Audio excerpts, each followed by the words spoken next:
Ojla, dragi starši, zadnji šolski dan. A ste ga veseli? Verjetno ne toliko, kot bi ga bili veseli, če ne bi bilo karantene, če ne bi bili prej že 2 meseca z otroki noter, ampak upam, da ste si vsaj malo odpočili pred počitnicami. Danes bomo imeli eno tako zanimivo temo in perečo temo za starše, ki imate otroke v šolah, in to je nagrajevanje šolskega uspeha. Tudi jaz pa Albert sva se veliko s tem ukvarjala, ko so bili otroci v šolah. In glejte, ne bom vam povedala, kaj je prav in kaj je narobe. Vsaka družina ima svoje navade, ima svoja prepričanja, ima svoje utečene rituale, se veseli svojih stvari, vidi smisel v svojih stvareh. In jaz mislim, da pač to nagrajevanje ali ne nagrajevanje ima pač lahko dobre posledice, lahko ima pa tudi slabe posledice, odvisno, kako se starši tega lotite. Jaz bom mogoče povedala eno stvar, ki je meni v življenju pustila pečat, in to je moja šola, kako sem se jaz šolala, kakšna prepričanja so imeli moji starši. In delila bi z vami rada eno izkušnjo, ki sva jo imela nedavno na eni terapiji, oziroma teh izkušenj imava kar več.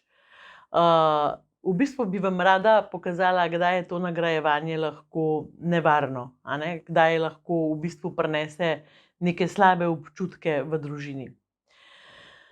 Skratka, ko sem jaz bila majhna, sta moj oči pa moja mama imela prepričanje, da nagrada so moji rezultati. To se pravi, da ne rabite iti v trgovino in mi kupiti karkoli.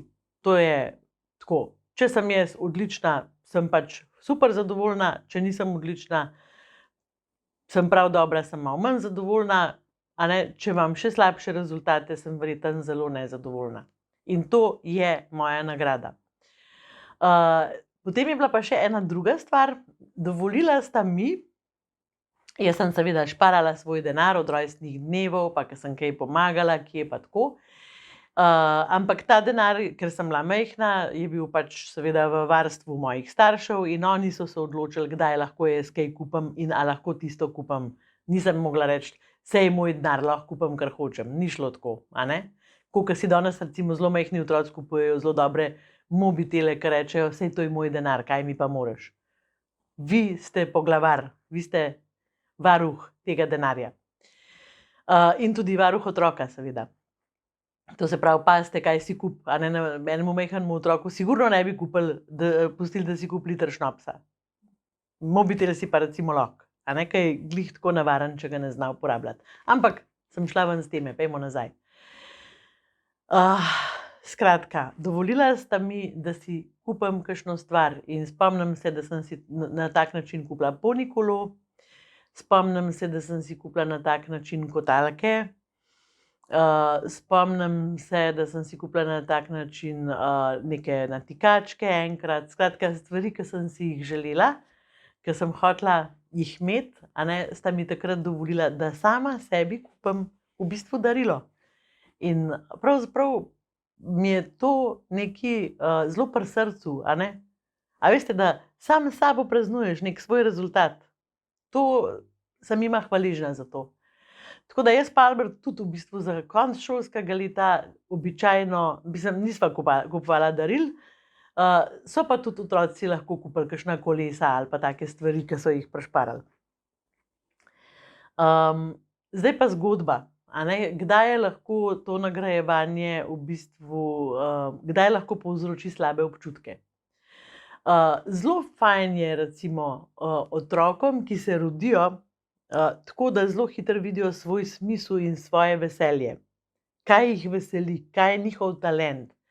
In takemu otroku nikoli ni težko kupiti darila.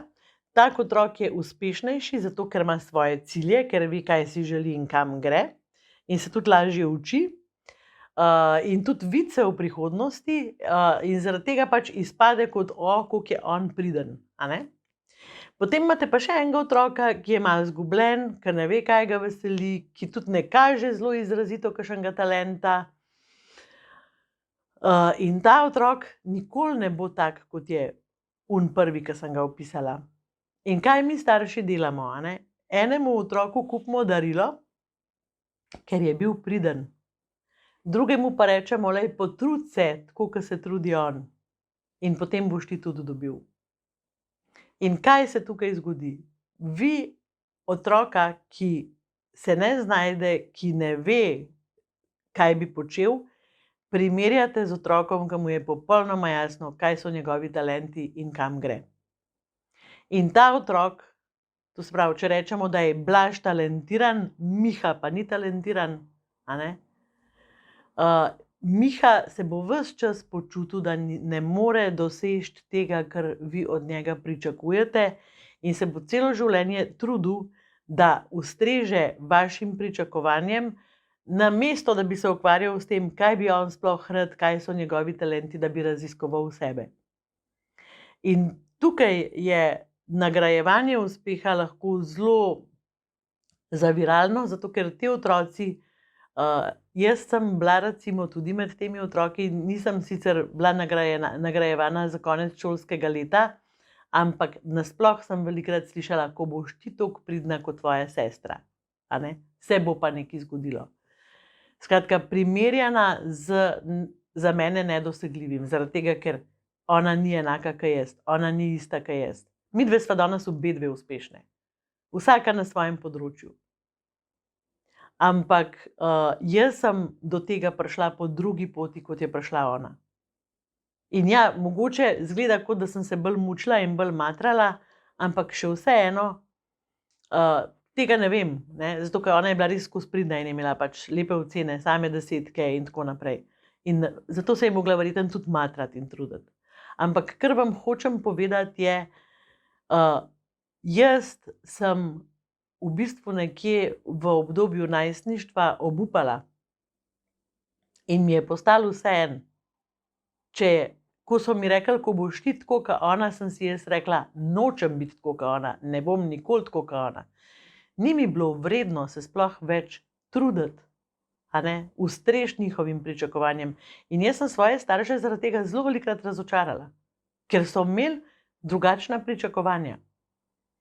Tako da, kar bi vam rada povedala je, da pogledate vaše otroke in tisti otrok, ki ne kaže nekega zanimanja, ki ne kaže nekega talenta, on rabi veliko več vašega suporta, dajte ga spodbujati, da poskusi čim več stvari, da raziskuje, peljte ga na taka mesta, kjer boste lahko opazovali, ne vem, v čem je dober. A veste, ker nesmiselno, če otrok ni dober v matematiki, to je izguba časa, da vi otroka silite, da bo imel matematiko 5. Pač, a je kaj narobe, če jo ima 3, v slovenščini je pa dober in lahko napiše roman. Spodbujajte to, da napiše roman, ne pa to, da bo imel matematiko 5. Skratka, najdite vire njegove energije, vire njegovega smisla, vire njegovega zanimanja. Vsak jih ima. Vsak človek jih ima, ampak eni jih kole najdejo, eni se rodijo pa vejo. Eni se rodijo pa pokažejo, da že starši takoj vidimo, ta bo pa, a ne? Tole. In s takim otrokom res ni težko delati. Težje je pa delati z otrokom, ki rabi, da mu v bistvu odpiramo vsa možna vrata in v bistvu ne odpiramo, da mu pokažemo, da ta vrata obstajajo. In da jih on odpre potem sam in pogleda in reče, to je pa to pa mene zanima.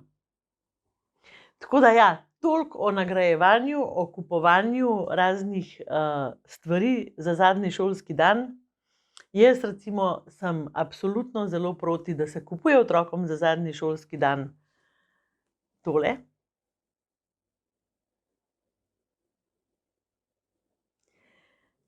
Ker se boste cele počitnice kregali zaradi ene takale škatlice. Jaz mislim, da lahko preživite počitnice na zelo zanimive načine in današnji dan je dan, ko ga morate proslaviti, ne glede na rezultate. Minilo je eno šolsko leto, zgodile so se težke stvari, vsi smo mogli dati nekaj skozi, tudi naši otroci. Rezultati so takšni, kot so, ne morete jih spreminjati za nazaj. Imejte kakšen obred, midva z Albertom sva jih vozila nekam v eno gmajno, eni koči, pa smo zakurili ogenj, pa zavili hrenovke v testo in smo pekli tiste hrenovke in smo se pogovarjali, kakšne počitnice si želimo imeti in smo divjali po tisti Gmajni in se igrali in je bilo ful luštno. Pol sva imela, ker so bili večji, smo šli v restavracijo na kosilo, pa se jim je to fino zdelo. Ker smo imeli pač spet neko obred praznovanja, ampak glejte, vsi enako, vsi smo šli, ne glede na rezultate. Ne morejo biti vsi otroci enako perfektni, ni možnosti. Ampak glejte, vsak otrok pa ima svojo perfektnost. Jaz vam želim, da mu pomagate, da jo odkrije, zato da bo imel lepo življenje in da boste vi uživali, ko ga boste gledali v tem, kako se razvija. Zdaj vam pa želim, da ste zdravi, da ste povezani. Dajte deliti tele moje videe, čez počitnice vas bova spremljala z Albertom po vseh najinih socialnih omrežjih, se bova pojavljala, bova kaj posnela. Vi pa dajte deliti, lajkati, v komentarje lahko napišete, če si želite kakšen poseben video na kakšno posebno temo in se slišimo čez kakšen teden spet. Čau, čau!